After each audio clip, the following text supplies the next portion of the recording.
parts of the planet. Keep the fast standing. Red alert, red alert, red alert, yeah. Got the dirt on my soul, no grandstanding. No nasty, not even if it's old dark 30. Split street made, even dirt roads, highway 30. 50, 40, 90, that'll get you 30. That's a clean sweep.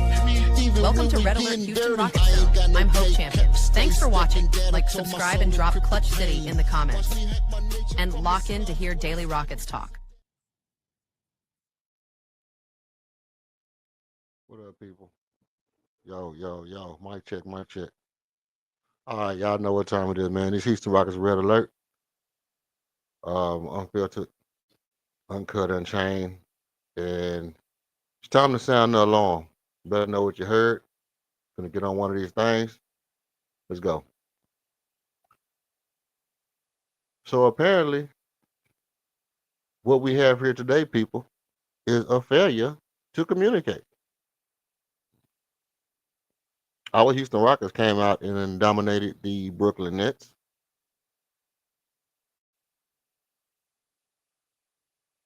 Crickets. Our Houston Rockets had a good showing against the Brooklyn Nets. Okay, let me try it again. Our Houston Rockets had a great outing against the team formerly known as the New Jersey Nets.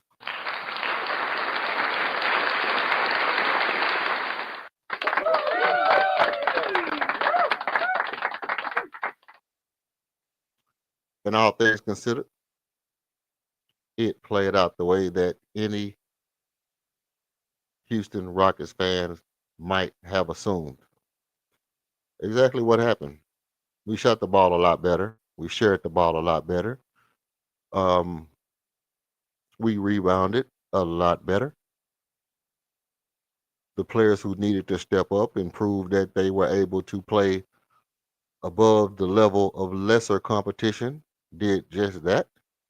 And the players who were supposed to play at an extremely high level also did just that.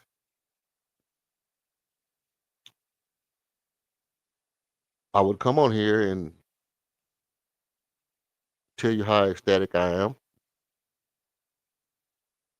about any of the things that I could be ecstatic about any of the things that I could be joyful about any of the things that I could be in an uproar or a hoorah or whatever the case may be. But what I'll do is tell you that yesterday was a true test. Yesterday was an actual test for our Houston Rockets, which gives me an extreme, enormous amount of pause. And when I'm talking about like pause, like Mason Cam pause, I'm talking about actual pause. The fact that yesterday's game was a test for our Houston Rockets gives me pause. It actually concerns me that there were things that transpired in yesterday's game that you could look at and say, wow, about. Mind you, there were things that you could look at and actually be happy about. And that concerns me.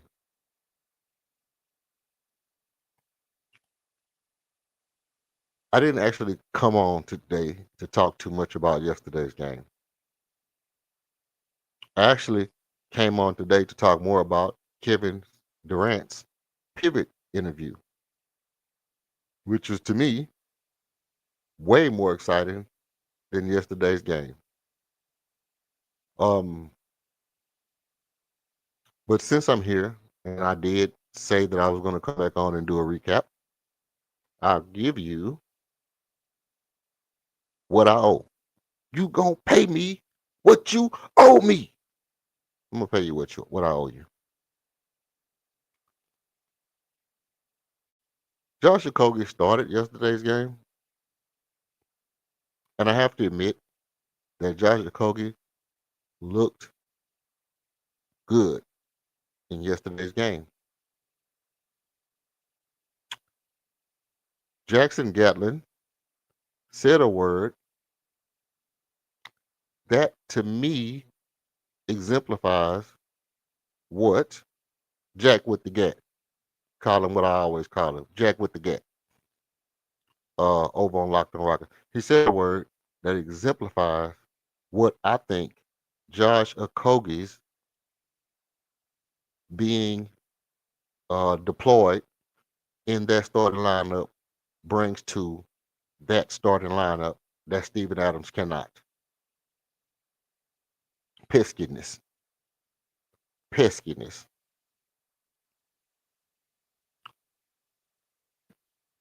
Tari Eason cannot bring peskiness to your starting lineup. Armin Thompson cannot bring peskiness to your starting lineup. Steven Adams cannot bring peskiness to your starting lineup. Now, Reed Shepard can bring peskiness to your starting lineup, and we'll get into that later. But on a broad playing field, Josh Okogie brought a level of peskiness to the starting lineup that nobody could bring to that starting lineup. And so tonight, I tip my hat to Josh Okogie bringing something to the team that we were actually missing. Peskiness. Word for the day is peskiness. Whenever I say the word peskiness, make a lecca high, make a shiny hole. Make a lecca high, make a hiney hole. What was that, Pee Wee Herman? Whenever I say the word peskiness, everybody go crazy. Yay, peskiness.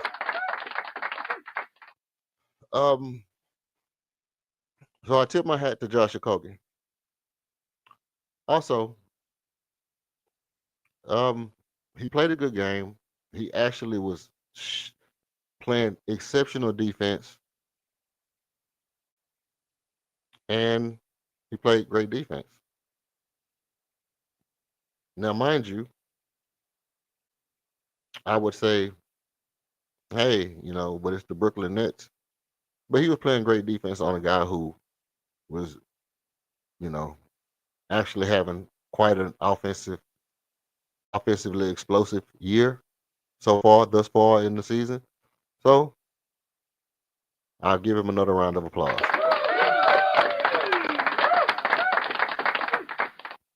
Josh Okogie having a great game. Okay. Steven Adams came in, did what Steven Adams does. Looks great. He always looks great when he's in the game. He was a brute force as usual. Take nothing away from Steven Adams or the double big lineup. With that being said, also as I creep to the middle of this, okay. Kevin Durant was excellent in this game, and he's actually been exactly what we need since the very start of the Detroit Pistons game. Now, I don't know if it's just him going to coach and saying, all right, I'll let these guys see what they can do. Now it's time for me to show them what I can bring. And he flipped the switch, and for two games, he's been Kevin Durant. For 2 games, he's been Kevin Durant. And hey, he was Kevin Durant last night. He was slim reaping. He was reaping. So I enjoyed watching KD, just you could almost say, just go nuclear if you want to call it that for the short period of time that he was in the game. That was exceptional to see. LP, LP's passing, man. You can never say enough about it. Obviously, Alper Shangoon is an excellent passer. He's an elite passer from all angles on the floor. And the things he did, you know, and even playing with the second unit and the third unit, Alper Shangoon is just a phenom, man. He's just one of those guys that, you can come on here every night and talk about three or four things that LP does that, you know, doesn't go unnoticed because everything he does, it sticks out like a sore thumb because it's amazing when it looks fabulous when he does it. And it's amazing to see him do it at that size, at that position. He's just a phenom. He's actually a phenomenal player. He's a young phenom, a up and coming, megastar at the pace he's growing. And his passing is one of the reasons why. Amen. Omni was a man on a mission. Omni was a man on a mission. And after having two, I want to say sub Amen games, it was good to see him come out and just be a man on a mission, putting people in the pat, pat, pat game, putting people in the pat, pat, pat, and doubling on the crossover and just beating people with his athleticism because Amen Thompson is a force with the ball in his hand when he gets to go full speed and he makes decisions based off of not trying to overthink. If he doesn't have to overthink what he wants to do, and it's just I'm gonna go full speed and do it, he's impossible to stop. Let's just put that on the table. If he's going full speed and it's not a point of I have to figure out what to do or I have to wait to see what develops or none of that, it's just I'm going to go full speed and do something. Doesn't matter what it is. If he's going full speed and doing something, it's nothing you can do about it. And we saw that last night with him, walking around people at 3/4 speeds and getting to easy two-hand dunks. Like it's just ridiculous, you know. And I don't know if his hands are not big enough or what, but some of those dunks I was like, man, I would have liked to see some windmill arming or some, cock back and go crazy arming. But he's a pretty, you know, two-hand secure dunker from what we've seen. We haven't seen Armin do a lot of, you know, crazy cock back, reach back dunks. And I don't know if we really will, like see those Jalen Green type explosive, you know, contort your body and yam it on somebody or back up on somebody, top of somebody, top on the peel on top of their crown. But we did see Armin pat pat pat and then go right past people and get to the goal, flush it two hands, easy. And um that was Armin doing Armin type things. Clint Capella, you know, Clint Capella putting the ball on the floor a little bit. Clint Capella getting to lobs. Oh, that's looking good. We had a Jason Tate sighting late in the game where he almost lost the ball and then got it back and then dribbled up the court and got into his thing, you know, passing the ball and getting buckets in the paint and in the interior Jay Sean Tate style. I'm with it. I'm with it. I guess one of the key things, that we would have to talk about is Tari's um 3-point shooting. You know, he shot some threes. He made some threes. Yay, Tar. I'm happy. Also, um, a shot block. He had a shot block. Wow. Um, but Tar handled the ball okay. He didn't turn the ball over a lot. He looked more engaged. Glad to see him be engaged. And it was it was quite the showing from Tar Eason. You know,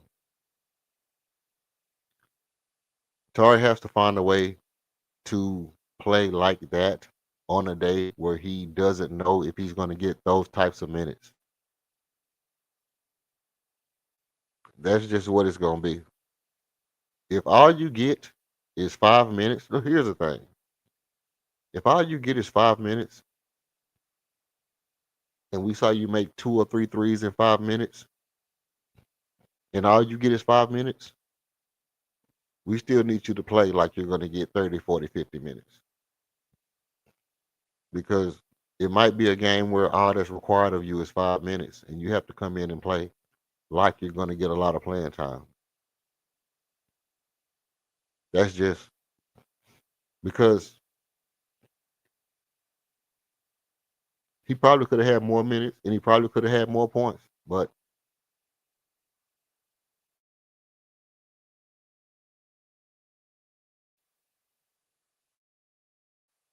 I don't think that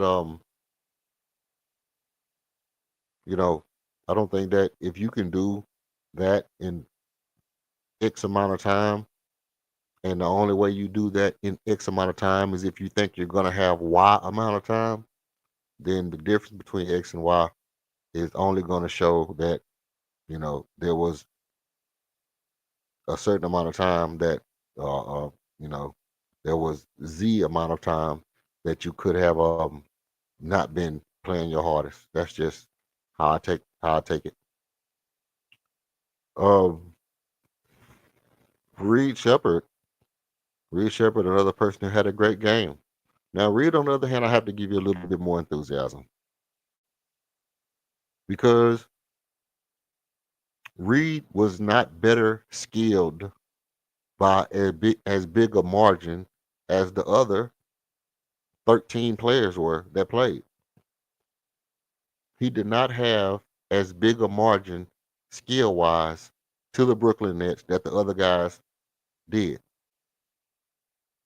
He just played a smarter game. Reed Shepard actually played a smarter game than the competitors. And whilst a lot of those guys in Brooklyn have more skill than Reed Shepard, or more speed than Reed Shepard, or more height than Reed Shepard, or faster, whatever the case may be, Reed Shepard played a great game, and it was largely behind, him just outthinking his opponent, which was a great showing for Reed Shepard. So I have to give him a little bit more. That's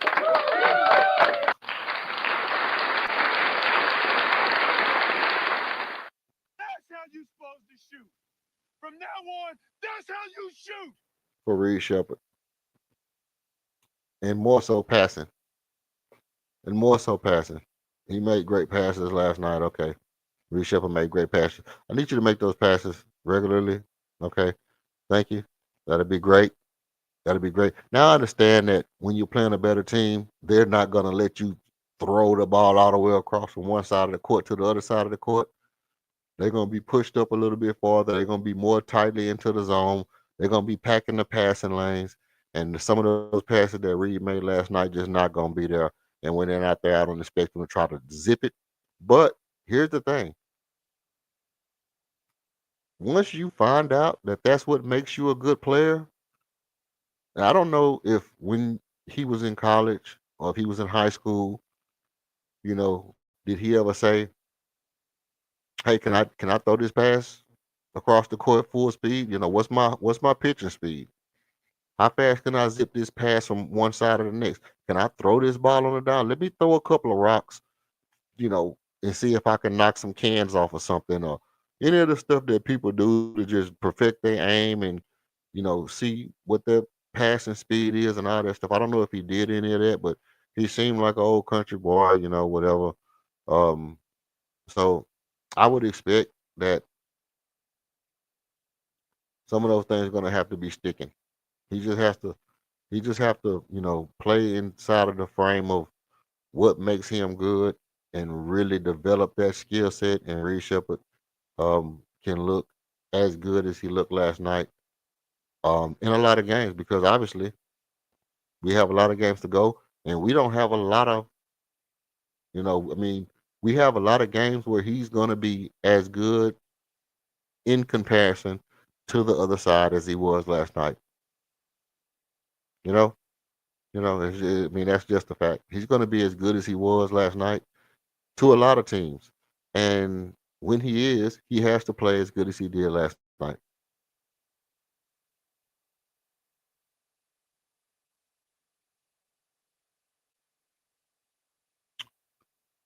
Hmm.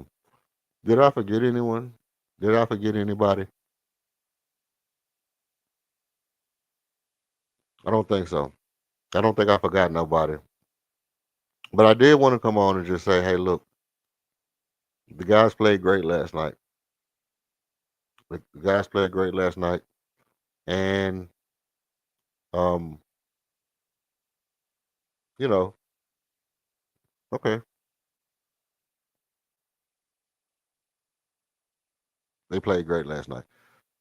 The next game is against the Milwaukee Bucks, if I'm correct, and if the next game is against the Milwaukee Bucks, then what we really have is, you know, an opportunity to try to lure Giannis Antetokounmpo to Houston. Now, that's worth talking about. Let's talk about that. Let's talk about the opportunity. When you play those games and you see the guys, give each other dap and they pound each other, and one guy whisper in the other guy ear, and it looked like, oh, what did he say? Let's hope we have one of those moments next game, because nothing would be better than to get a player that can actually solidify our championship aspirations in one fell swoop, like Giannis Antetokounmpo. Um, the thing, the whole who do you trade for him thing, you know, it's always hard for me to say I'm going to trade, two or three good players for one guy that might be gone in 3 or 4 years. You know, I don't like doing it. I don't like doing it, but for Giannis, you know, well, what are we talking? What are we talking? Fred VanVleet, Tari, Fred VanVleet, Jabari, Reed Shepard,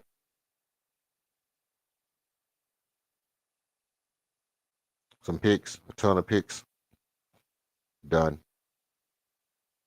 done, done, and done, done, and done. Fred VanVleet, Tari, and a ton of picks. Done and done. I mean, the thing about Tari's going to be a free agent, so they probably won't want Tari unless they plan to extend him. I mean, well, they can't extend him. They would have to sign him next year. And since he's already said he want more than $100,000, you know, see things like that. That's when I start to say. Sometimes I feel like that's Raphael Stone doing Raphael Stone stuff. You know, sometimes I feel like that's just a smart move. It's a smart move to say, hey, this guy's gonna want a lot of money. So guess what that means? In trade talks, guess who they're not gonna ask for? Guess who people not gonna want? Guess who they're not gonna ask for in your trade talks in this year? Teams are not gonna want Tari Eason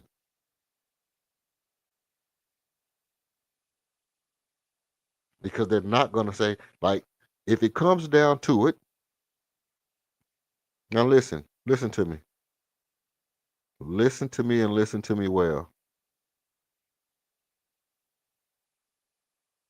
Those of you who are in here, shout out to you. The teams that are looking to do business with the Rockets. Let's say a Giannis Antetokounmpo trade comes available. Teams are not going to want Tari Eason over Jabari because Jabari contract is already set. Tari's contract is up in the air. And Tari can come into your organization and say, hey, I want X amount of money. Or Tari can come into your organization and somebody could offer him woo wops and goo wops of money and you can't match it. or come in and somebody offer him a lot of money and you have to match it for a lot of money. There's so many things that can happen that, you know, I wonder how this works. But Tar could literally, like, we could literally trade Tar, and then next year we could offer him a lot of money, and he can come right back. So what kind of, well, what team would want to deal with that, right? What team would want to risk that kind of, you know, instability or uncertainty or whatever you want to call it? So I think in any trade scenario, as it pertains to Torrey Eason, I think the more likely scenario is that somebody will want Jabari. And I know people are like, trade Torrey, man, you need to package him up and trade him. Well, his trade value isn't extremely high. For one, he had 2 bad games, and he had 1 good game that looked like he could be a effing superstar. But with the way his contract is, it's very hard to see how somebody would take the gamble on Torrey Eason coming to your team and having that option, and end up getting away from you because you can't afford him. That's just a fact.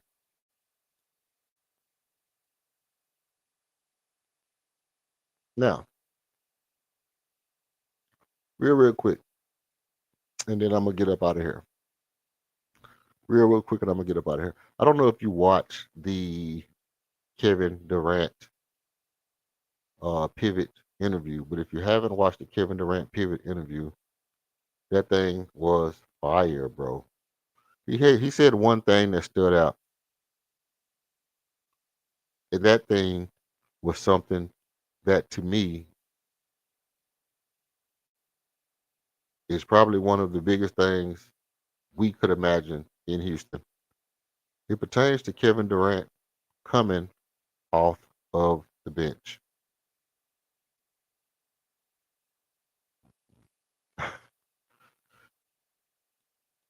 He ended by saying, I don't think it'll happen.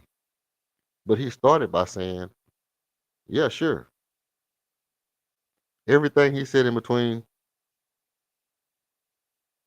was, you know, it was important. It was important. I can't say that it was important. I'll touch on it. But when asked about him coming off the bench, and he said, yeah, sure.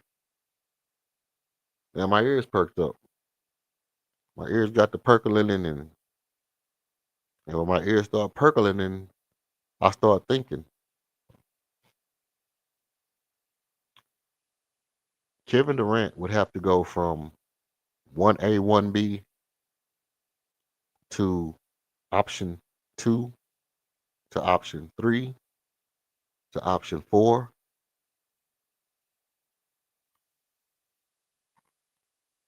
to a bench player.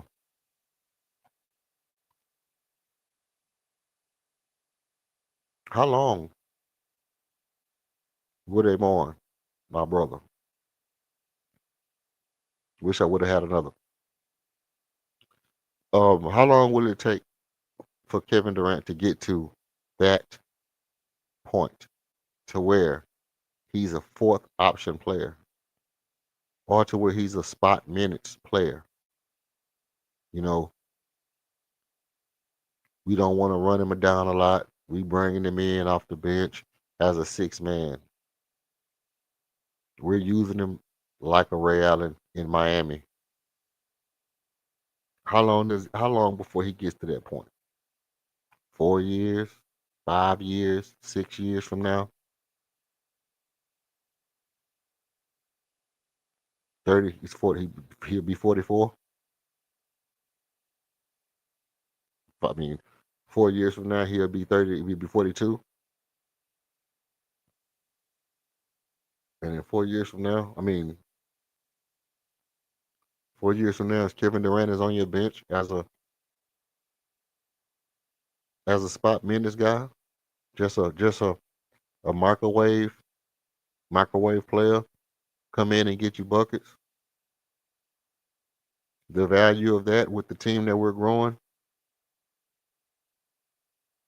how valuable is that? With a guy that says, you know, this Rockets red is the color he should have been wearing. How valuable is that to say that 4 or 5 years from now, we might have a Kevin Durant coming off the bench hitting a Ray Allen esque game winner for this Houston Rockets team in a championship game. So it extends our championship timeline, out past 6 or 7 years. I think that statement extended our championship window marginally, not marginally, but by a large margin, should I say? Um, that to me was probably more exciting than the basketball game. I mean, not even probably. It was. It was just hands down more exciting than the basketball game. To say that our championship window just got extended by Kevin. He doesn't mind coming off the bench, to play a value.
Okay, I'm back. I'm back.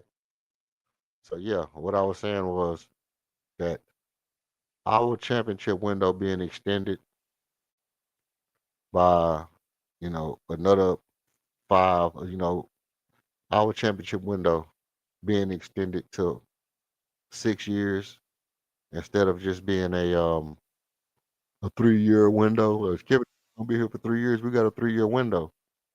Well, by him saying that he don't mind coming off the bench, our championship window um gets extended, and it gets extended by enough space that Raphael Stone just has to keep a young, good team around him, or just make sure that we do have cap room when great free agents come available. Because that's how the Miami Heat was able to put the team together because they had the cap room to do so. You know, they had their mindset they were going to get LeBron. They already had D Wade. They had a nice little up and coming team. They had a draft pick. They had some defensive players, and they just stayed relevant. They just stayed relevant long enough for LeBron to become a free agent. And obviously they traded for Ray. I don't know, got him in free agent or whatever they did. Signed him in free agent. And Real ended up being on the team. But remember, they had Shane Battier, they had Mike Miller, they had so many different players that if our team stays relevant and we stay, we stay deep and we have a nice um, assortment of players that Kevin Durant doesn't feel like he has to move around or the team isn't um, the team isn't going to be competitive, then our championship window doesn't close in 2 years or 3 years. Our window stays open for the next 5 to 6 years, you know, because in his mind, as long as he's getting burned and he can be impactful, he's gonna play. And I'm paraphrasing, but I mean that's what it sounded like to me. He hasn't even thought about what he would do, what his thing is after he leaves the league. And if he hasn't thought about leaving the league, then there's nothing that says, I'm gonna play 3 more years and I might retire. There's nothing that says I'm gonna play 3 more years and then I might go back to OKC. There's nothing that says that. Maybe he's thinking that. Maybe he's thinking I'll play 3 years in Houston, then I'll retire in OKC. Maybe he's thinking that. But from what I gather, he wants to retire in Houston. And if that means, hey, three, four, 3 years, 4 years, he's a number 3 option or number 4 option. He goes to the bench. We got a up and coming, we got a young core. Maybe we running more than he wants to run, and he comes off the bench and here's the second unit. Our championship window is still open. 4 or 5 years down the line, 6 years down the line, we still have a championship window because we'll still have the most efficient scorer in the history of basketball on our team. And that's basically what I came to talk about. So, with that being said, people, just wanted to let everybody know that our championship window doesn't close in 2 years. It doesn't close in 3 years. Um, we don't have to get our panties in a bunch if this year doesn't look right. Not that I'm like, you know, procrastinate, put off for 4 years what we can do this year because obviously I still think we can get a championship this year. But I just think Raphael Stone could breathe a whole lot easier after hearing the pivot interview. If I'm Raphael Stone, you know, I can unclench my pockets just a little bit, knowing that Kevin Durant doesn't mind coming off the bench if the team is good enough and that's the best fit for him. He's already thought about it. He's already, you know, he's already feels like that's an attribute that he has and that adds to his legacy. That's a very, very great point. And being able to have to do all the things that he had to do over his career, he mentioned having to play point guard. He mentioned having to be the scorer. He mentioned having to be a facilitator. He mentioned having to, step up and be the almost a defensive player of the year candidate in Golden State. He mentioned all the stuff he did. And then by capping it off saying, yeah, if I had to come off the bench, I think that's just something else that I could fit in and do good. Something else he could fit in and do good. You mean like 6 men of the year? Like you think of 6 men of the year, you think of 3 guys. You think of 3 or 4 guys when you think of 6 men of the year. Lou Will, Jamal Crawford, Manu Ginobili, maybe Eric Gordon. And you mean Kevin Durant as 6 men of the year is something you can do well? No, it would be the greatest 6 men of all time. Easy. Easy. Easy. Depending on why he's there, you know? Maybe it's just one of those things where we just want that microwave score off the bench, I don't know why that would be, but maybe we just want to, we just want to preserve him more for the playoffs. He's in that Dikembe Mutombo role. Like, we know you still can do it, but we want to preserve you for the playoff. We're gonna let you start ramping up a little bit later in the season. You get your hoop on in the practice or whatever. Whatever you go through, we're gonna let you start ramping up later in the season. But you'll be our 6 man, da da da da da. And we'll start giving you more and more minutes as the season go along until playoff time. And in that role, 5 or 6 years from now, this team is still deadly. This team is still deadly because obviously that's what we're missing. more. I mean, obviously we're missing the score because we lost one, but that would be deadly down the line if everybody continues to grow.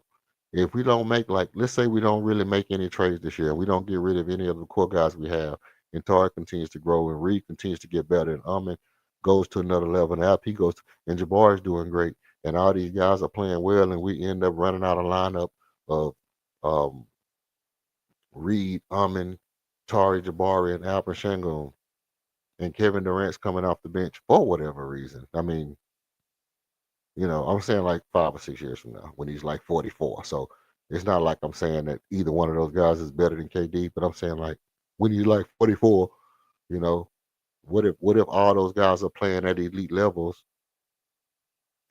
perspective to their own talent, and KD's coming off the bench for that team? That's a great team. It's still a great team, and it still adds so much firepower coming off the bench. You know, when Jay Sean Tatum probably still be here. Jay Sean Tatum probably still be here on the bench, dreadlocks looking like Bob Marley. You know what I mean? But hey, look, man, that's pretty much all I'm bringing to y'all today. That's pretty much all I'm bringing to y'all today. I appreciate everybody for tuning in. It's been a quick one, just a quick recap, no cap. But yeah, for everybody who tuned in, I appreciate you tuning in. And you know, um, please like the video, subscribe if you're new, if you're listening for the first time, subscribe. I should have said that at the beginning. Like and subscribe. I don't like begging for likes and subscribes. I know because no, no content creator likes to have to ask for likes and subscribe. But I think it's just a reminder. It's not really like begging for it. It's just a reminder because I know when you listen to a video, because I do it all the time. You listen to something or you're looking at something and you're engaged in the content. You don't think, damn, I forgot to subscribe and like, and you won't think about it until like the next day, like, damn, what video was that I was watching? Who was that person that I was watching? Where is it at? And you'll start looking for it, and you trying to type in what the thing was so you can pull it back up and trying to click on it, all that so that you don't have to do that, so that you don't have to do all that.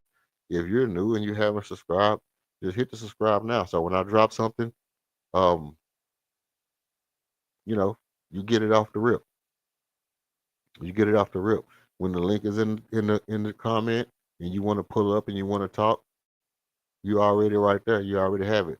Soon as I come on and I go live, boom, you get the notification. You come up, you hit the link, you say your 2 piece. Okay, cool. But if you like and subscribe initially, you don't miss any of the stuff that we're doing on the site. We're growing thanks to you guys. Whoever you are, I don't know who you is. I know who you is, but I don't know who you is. And you probably should like the video and subscribe because I don't know you. So best thing you can do is like and subscribe. Now I know you. You probably already like and subscribe. So hey, that way you don't miss nothing.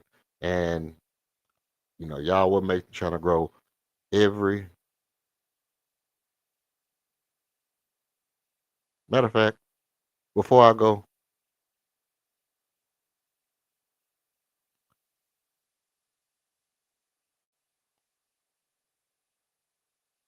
well, you know what?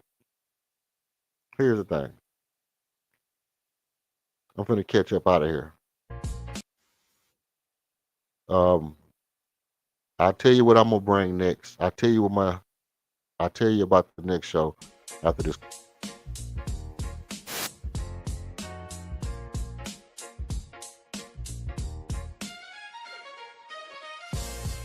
Every show needs a spark. Ours, you. Step into the spotlight for a one-on-one fire debate. Call out a take, defend your own or a beat and teach masterclass.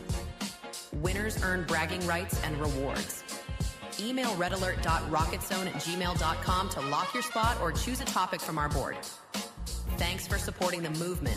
Tap subscribe, drop a like, and if you want to buy us a coffee, Cash App $26KG1. Every show needs a spark, and you are ours. Salute to you.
My bad. I'm just over here talking.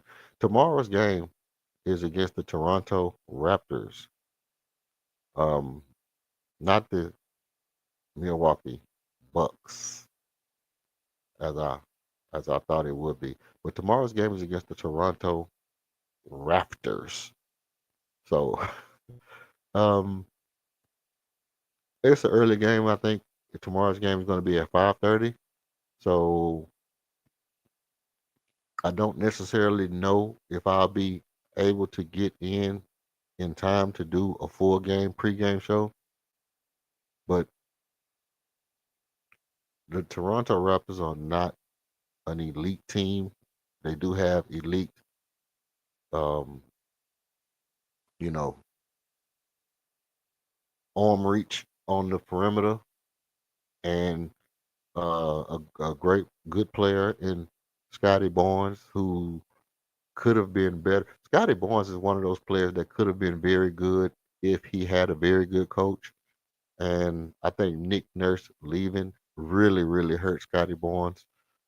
He needs to get the hell out of Toronto if he wants to grow. But his career is, it's one of those careers where they just left him high and dry, and he had an opportunity to really, really grow and be a good player, and they didn't get him a good coach. They should have gotten him a good coach when they had a chance.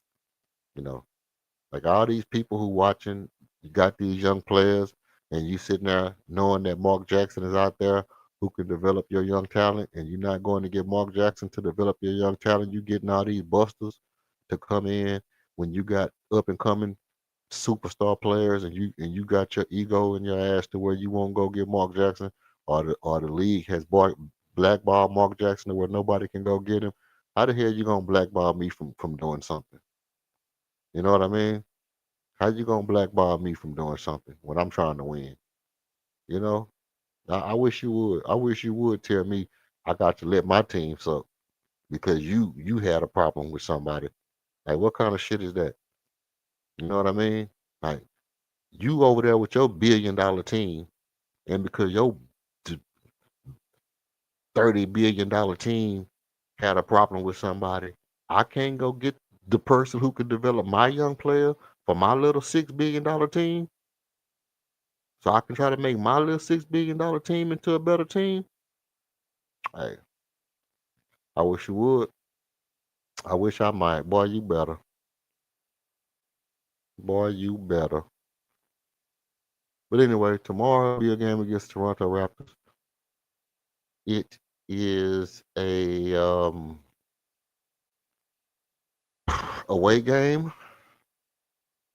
It's an away game.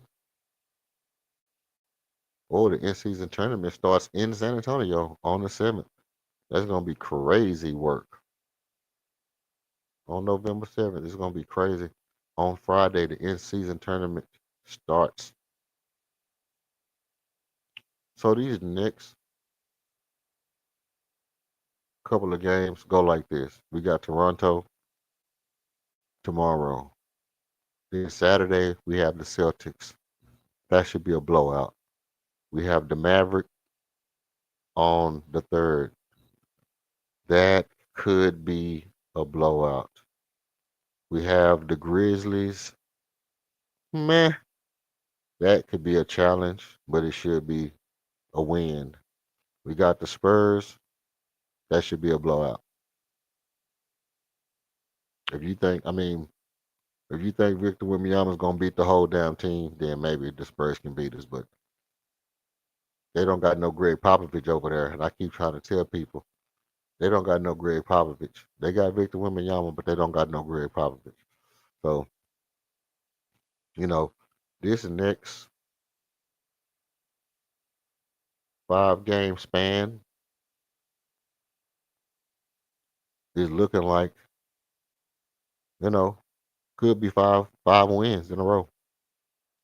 This next 5-game span could be 5 wins in a row, if not 4-1. If not 4-1, it should be a 5-game win. And I'm not just saying something for the sake of saying it. I'm saying this next 5-game span, we should be 5-0. So with that being said, if I can get in tomorrow, we'll do the full pre-game dilly-dally with all the shenanigans. And, we'll hear all the riff-raff. We'll get into a little skullduggery. And, we'll do what we do. Until then, stay tuned, stay tapped in, stay tuned in, stay locked in. This is your Houston Rockets Red Alert signing off. Peace. I'm your host, Hope Champion, and this has been another exciting edition of Red Alert Rocket Zone. If you haven't already, make sure to like and subscribe so you don't miss any of the great things we have coming your way. Want to jump into one of our one-on-one debates? Email us at redalert.rocketzone@gmail.com. We'd love to hear from you. While you're at it, head over to the website and check out the KG1 merch.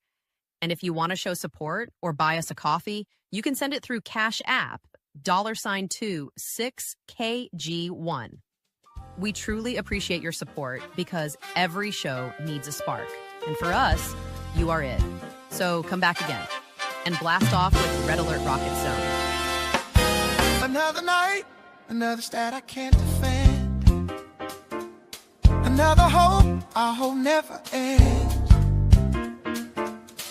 Every loss feel like deja vu, but every win reminds me why I do.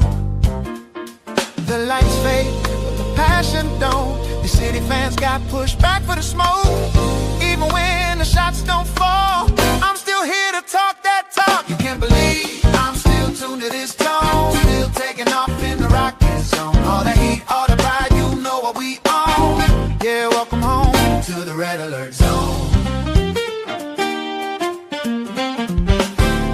We gon' break it down like how to break down the zone.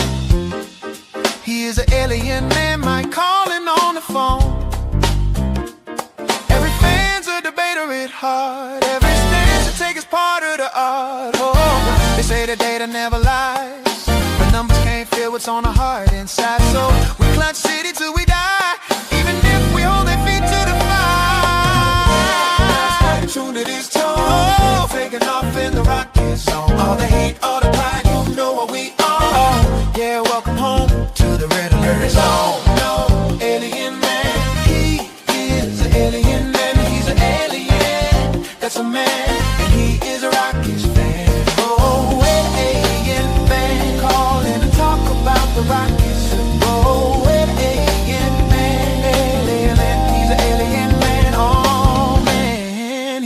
blockbuster alien.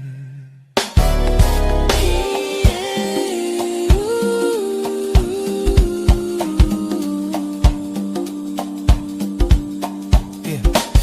He's an alien, alien. He's an alien, he's an alien.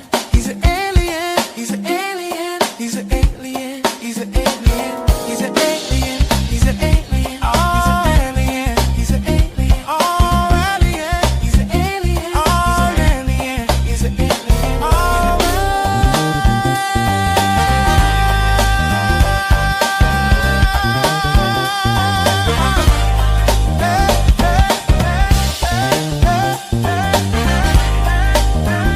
Leon Welsh wouldn't know more about rockets, man. He's an alien, he's a rockets man. Who would know more about rockets than alien man, area 51 dude. He's an alien. To the red alert zone.